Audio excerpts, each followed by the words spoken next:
主席，我感谢迪卡洛副秘书长、欧盟驻联合国代表团兰布里尼蒂斯大使及斯洛文尼亚常驻代表日博加尔大使所做的通报。以色列和美国以未来可能的威胁为由，对伊朗动武，严重违反国际法，侵犯伊朗主权，袭击国际原子能机构保障监督下的伊朗核设施，更是开创了恶劣的先例，严重威胁国际核不扩散体系。中方再次明确表示谴责。上述行径还破坏了解决伊核问题的外交努力，给安理会第2231号决议执行带来高度的不确定性。中方对此严重关切，深感担忧。主席，中方注意到部分安理会成员一味指责伊朗违反防扩散义务，试图为以色列和美国的军事行动开脱。中方希望这些国家正视以下基本事实：美国才是伊朗核危机的始作俑者，是美国在2018年单方面退出伊核全面协议，恢复并不断升级对伊单边制裁，采取极限施压措施，致使伊方无法享有协议赋予的经济红利，被迫减少履行协议义务。又是美国置自身信誉于不顾，悍然对伊核设施发动军事打击，破坏由其自身发起的谈判进程，再度导致伊核问题走入困局，地区局势骤然升级。伊朗解决伊核问题的诚意应该得到重视。时至今日，伊朗仍在履行核不扩散义务，执行全面保障监督协定。伊朗一再强调不寻求发展核武器，以建设性姿态与美方开展多轮的专业务实谈判，从未放弃外交努力。然而，一些国家片面援引国际原子能机构总干事报告内容，无视伊朗与机构合作的积极面，在没有充分协商情况下强行推动机构理事会通过决议，损害对话氛围，激化矛盾和对抗。有关国家应深刻反思这一不负责任的举措所产生的恶劣影响。主席，中方认为，解决伊核问题的外交手段尚未穷尽，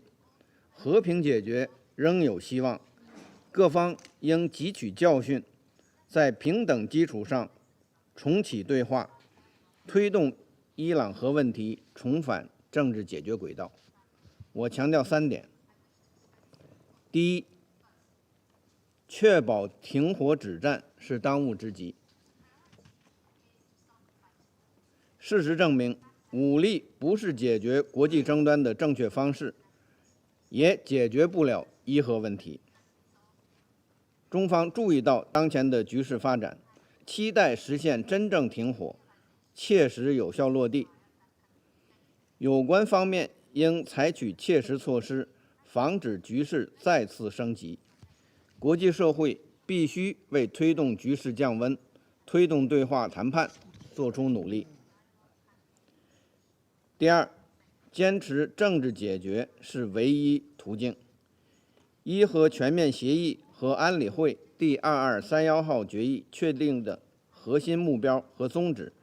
在伊核问题下步政治解决进程中依然有效。要坚持政治外交解决大方向，反对诉诸武力和非法制裁。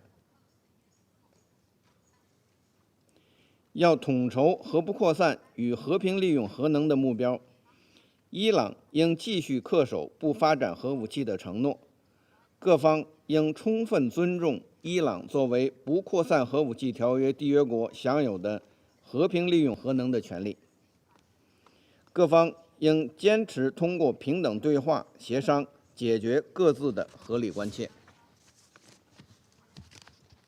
第三，开启对话谈判是根本出路。中方支持一切为重启伊核谈判所做的努力，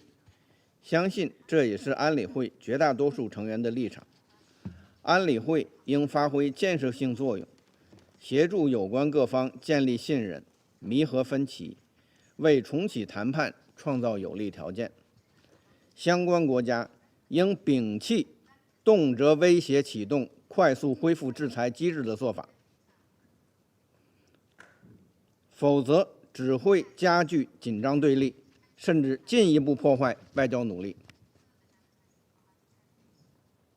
伊核问题的妥善解决事关国际防扩散体系的权威性和有效性，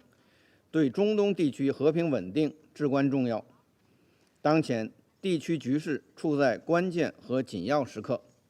中方呼吁各方增强紧迫意识，体现责任担当，尽早推动局势缓和降温，尽早启动复谈进程。作为安理会常任理事国和伊核问题全面协议参与方，中方将积极秉持客观公正立场，同各方加强沟通协调，凝聚合力，主持公道，